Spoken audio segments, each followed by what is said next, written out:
Saudara penjabat Gubernur Aceh Bustami Hamzah didampingi istrinya Melani Subarni melaksanakan sholat Idul Adha di lapangan Padang Banda Aceh pada Senin 17 Juni 2024. Acara ini juga dihadiri oleh unsur Forkopimda, penjabat Sekda Aceh beserta ribuan warga kota Banda Aceh dan sekitarnya.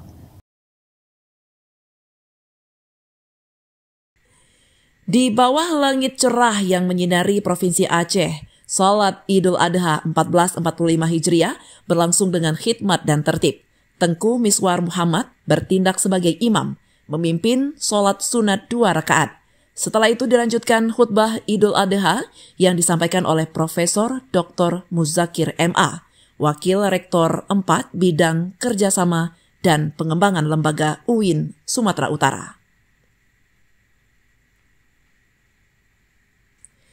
Dalam khutbahnya, Profesor Muzakir membawa tema hakikat ibadah haji dan kurban dalam membangun ketakwaan dan rasa kemanusiaan. Beliau mengajak jamaah untuk merenungkan makna ibadah haji dan kurban yang merupakan simbol dari sejarah para nabi dan syarat dengan nilai-nilai ketakwaan serta rasa kemanusiaan. Selain itu, Profesor Muzakir juga mengingatkan tentang hikmah yang terkandung dalam pelaksanaan ibadah kurban. Kurban merupakan bukti syukur atas nikmat Allah yang juga dapat meningkatkan rasa kemanusiaan antar sesama. Dirinya menegaskan bagi siapa yang mempunyai rezeki tetapi tidak melaksanakan ibadah kurban, Nabi berkata, bukan umatnya.